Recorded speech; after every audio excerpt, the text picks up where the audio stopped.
On va vous parler de score économique sur site, technologie, capture et quantification. Et c'est un sujet récurrent, c'est bah, tiens, pourquoi on ne met pas des IMU, pourquoi vous ne mettez pas des caméras, pourquoi est-ce qu'on ne met pas son téléphone. Il y a plein de choses qui permettent de mesurer la position de quelqu'un. Et dans l'industrie, ben, c'est quelque chose qu'on veut vraiment faire. Alors, je vais aller vite sur ce slide-là, hein. 4.0 de Smart Factory. Tout travaille tout seul, tout est connecté, et il y a du machine learning. Moralité, où est l'humain? Sur la feuille de paie, peut-être. Donc on remet de l'humain, on fait du 5.0, il y a des cobots qui vous serrent la main, du cloud computing, de l'intelligence artificielle grâce à de la bêtise humaine, du big data, de la réalité augmentée, des robots collaboratifs, tout le monde est content. On est humain-centré, et donc on fait de l'ergonomie, c'est-à-dire l'étude scientifique des personnes dans leur cadre de travail, avec deux aspects majeurs, l'ergonomie psychologique, dont on n'a pas beaucoup parlé, la charge mentale, et l'ergonomie physiologique.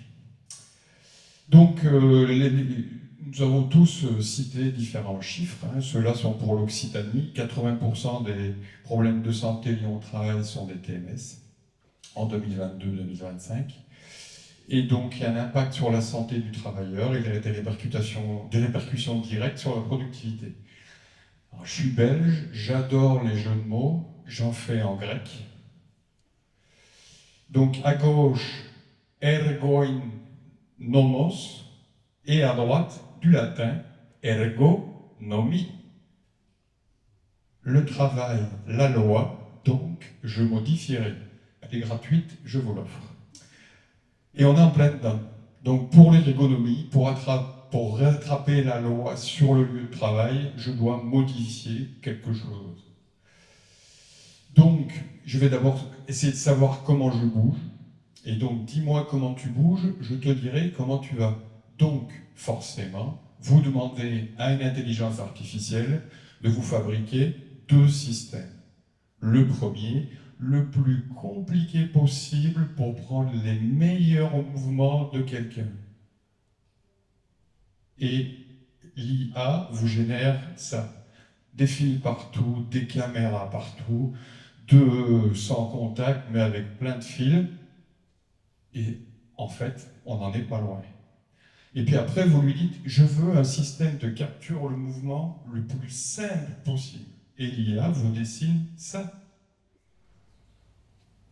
Les capteurs, vous ne les voyez plus, ils sont sur l'humain, quelque part, dedans ou dehors, on ne sait pas. Et en gros, on n'en est pas loin non plus. Et donc, pour faire de la capture de mouvement, les systèmes d'analyse du mouvement, SAM en français, MAS en anglais, deux possibilités, des caméras optiques ou pas d'optique, avec marqueur, sans marqueur, avec centrale inertielle, avec articulation mécanique. Pour les premiers avec marqueur, on combine des caméras infrarouges avec des marqueurs rétro-réfléchissants, petits ou grands, sur des grands espaces, sur des longues distances, sous l'eau, pas sous l'eau. Sans marqueur, on peut mettre des caméras et de l'IA pour détecter et quantifier le mouvement, avec quelle précision.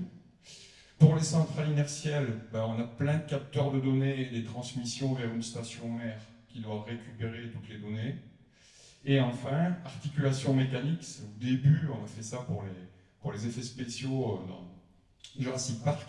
On fixait un squelette mécanique sur le squelette du sujet et ça faisait tourner des résistances qui donnaient une variation de potentiel qui était liée au déplacement. Donc, vous avez différents vendeurs de solutions, hein, c'est comme pour les pâtes, on en cite 3. Nous, on travaille avec celui-là plutôt. Et puis là, on aimerait travailler avec celui-là.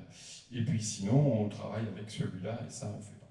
Puisqu'on a une plateforme qui s'appelle ALS Imaging Human Metrology où on peut faire de la capture optique avec des marqueurs ou de la capture avec des senseurs inertiels. Et dans l'industrie 5.0, où on n'a pas le droit de rentrer avec une caméra pour filmer, il n'y a pas 36 solutions, on est plutôt centrale inertielle, et c'est cette solution-là que nous, en particulier, on a choisi de vous présenter aujourd'hui. Si je fais un rapide review qui a été publié par mes gentils co-auteurs, là, Mais vraiment rapide. vraiment rapide, on peut avoir des IMU et des caméras. On peut avoir un grand volume ou un petit volume et beaucoup de sous ou pas beaucoup de sous. Et puis, bien entendu, est-ce qu'il y aura du traitement ou pas du traitement? Donc, nous, ce qu'on veut, c'est une solution assez simple à utiliser et qui ne coûte pas cher, tant qu'à faire. Et puis après, est-ce qu'il faut, comme on le disait tout à l'heure, 12 caméras ou une seule? Donc, en fonction de ça, on s'aperçoit qu'en lisant ce merveilleux tableau, on peut faire des mesures jusqu'à 300 Hz pour les IMU et jusqu'à 1400 Hz pour des mesures optiques avec des capteurs rétro-réfléchissants qui sont placés sur le corps. Bien entendu, on en parlait tout à l'heure, si vous faites des mesures optiques et que vous voulez maintenant mesurer mes jambes, vous ne les voyez plus, s'il n'y a pas de caméra derrière. Si je suis équipé d'IMU, ça fonctionne toujours. C'est un des grands problèmes dans l'industrie en général. Donc, la méthodologie qu'on veut suivre, c'est intégrer le facteur humain dans le processus d'optimisation. Donc, il faut évaluer ce facteur humain et intégrer l'évaluation des facteurs dans le processus. Et enfin, quand on a évalué les TMS liés au travail, il y a un choix d'évaluation de la méthode qui est à faire pour les risques ergonomiques encourus. Choisir des outils pour automatiser ou améliorer la mesure du risque ergonomique. Et enfin, générer un score ergonomique. Et optimiser tout ça. Où ça va? Nous, on n'a pas encore commencé à optimiser. Ici, c'est un exemple d'une méthode pour calculer un score ergonomique, la méthode RULA. Ça a été expliqué tout à l'heure, on se base sur les angles et à partir de là, on calcule un score. Si par exemple, on a les bras vers le bas, plus ou moins 20 degrés, plus un point, risque négligeable. Par contre, les mains ou les bras vers le haut très longtemps, c'est un risque fort. Donc à partir de là, on peut dire si l'opérateur risque des TMS ou pas. Un cas d'étude chez WBI Group, qui ont présenté tout à l'heure, ils ont un poste de travail, le 4, pour préparer des planches de plâtre. Ils récupéraient des planches ici pour les préparer et ensuite les déposer.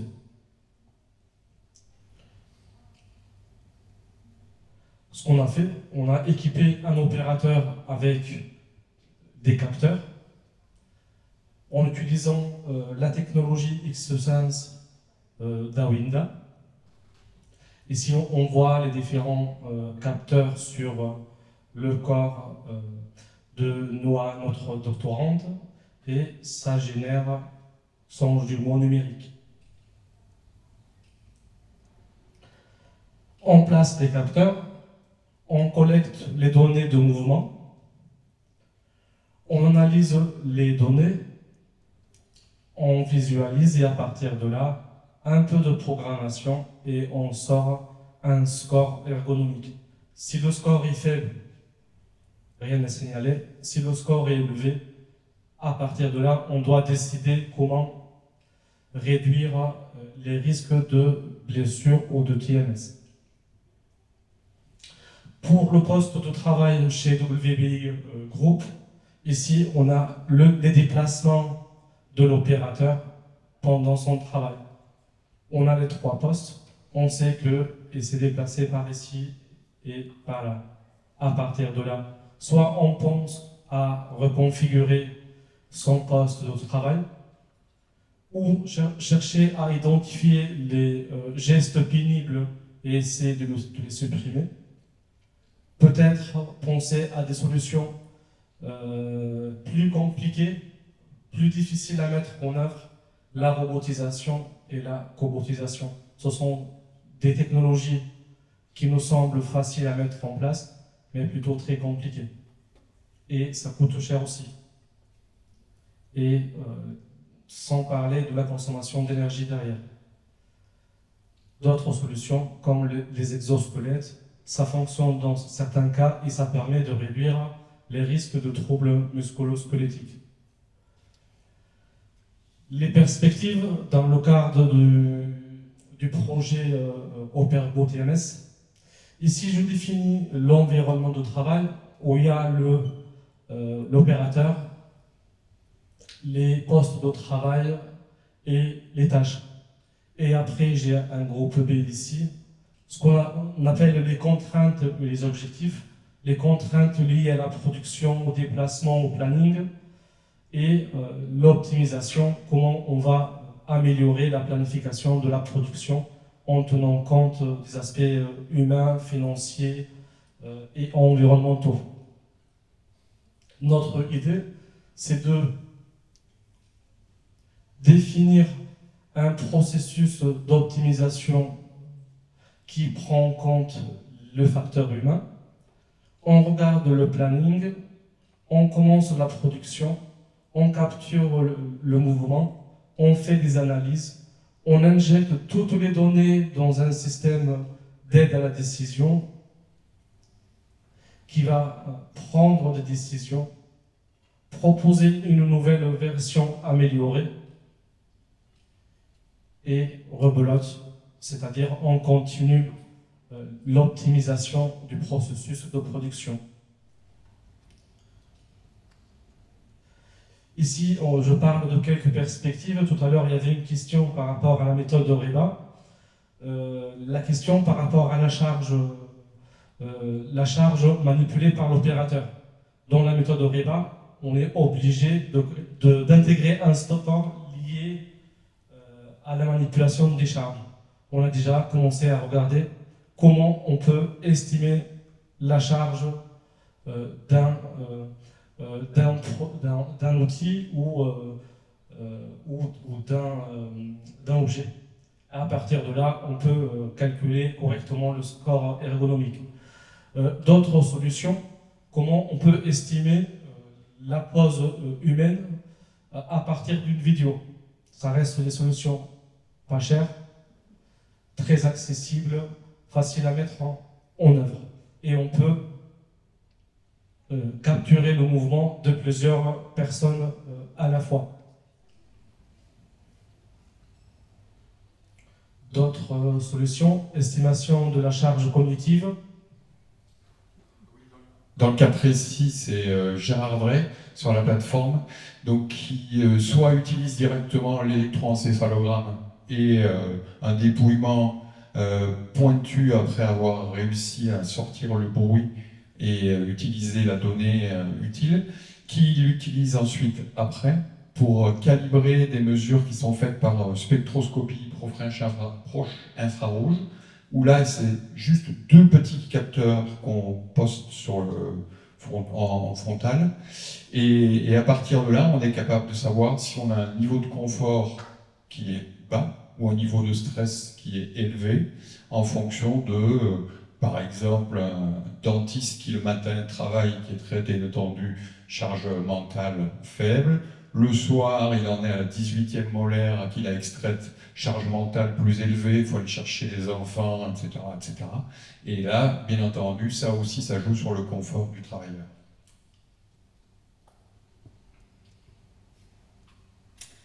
Et le tout est dans le projet Opergo TMS, fédéré par le Carnot Mines, avec les partenaires qui sont ici, Nabila Psi, Alexis Paladjic et bien d'autres. Donc, merci à tous pour votre participation à K-Rings aujourd'hui et au projet Opergo pour nos collaborateurs. Si vous avez des questions, le requin n'est pas encore passé.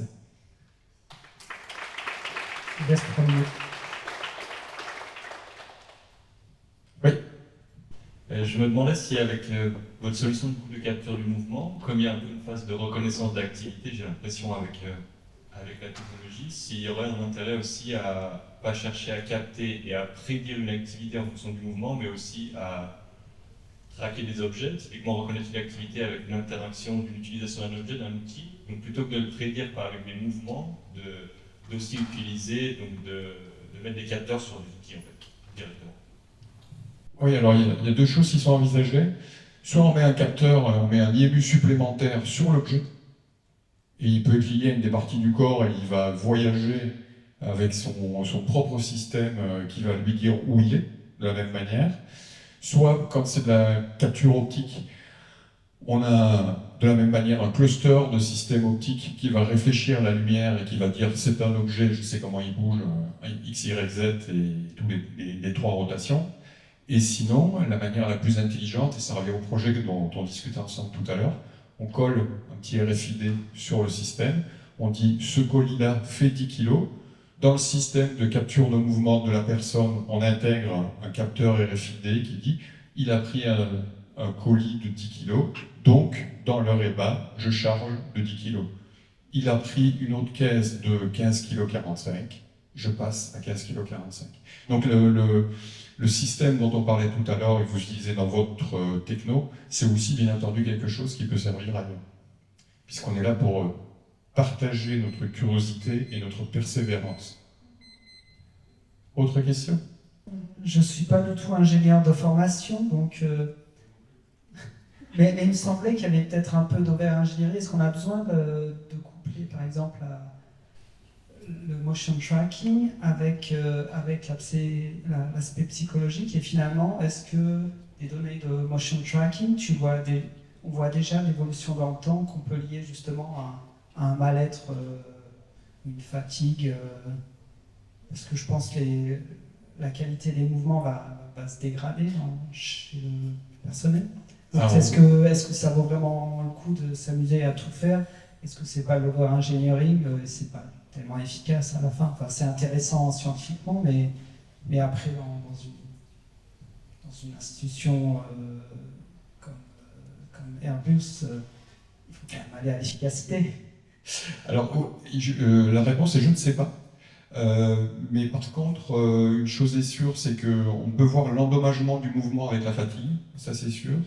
Il y a des personnes qui travaillent à Euromove DHM à Montpellier, qui eux sont même capables de savoir si la charge est lourde ou pas lourde, rien qu'en suivant finement la posture. Donc, pas forcément, mais comme je ne suis pas ingénieur, je veux me simplifier la vie, je vais dire, ben c'est plus simple de mettre un RFID en disant ça pèse 15 kg, que d'essayer de trouver si ça pèse 15 kg par un autre moyen, pour répondre à moitié à ta question. Et pour l'autre, il y a certainement des personnes qui sont capables de faire ça. Mais peut-être que Nico ou Victor en particulier auront des réponses à ce genre de choses, ou pas. Ou c'est des questions que se posent les gens, et on peut peut-être en parler plutôt à la table ronde aussi. Donc la question porte sur la RGPD, et oui, en effet, on peut même parfois les considérer comme des données de santé. Donc je vous laisse faire tout le chemin administratif avec. Et nous, en particulier, dès qu'on commence à travailler sur l'humain, il y a tout ce qui est comité d'éthique et ce genre de choses qui sont appliquées, serveurs sécurisés en données de santé, et serveurs sécurisés pour la confidentialité des données qu'on prend chez le client, accords de confidentialité et ce genre de choses. Exactement. Oui, hélas, et oui, tant mieux. Mais je vous propose alors de faire la deuxième pause fraîcheur. Et puis il y aura l'exposé de Nabil Apsi, et on vous fera des démonstrations avec Trinoma, une petite table ronde, et puis ça va. Merci.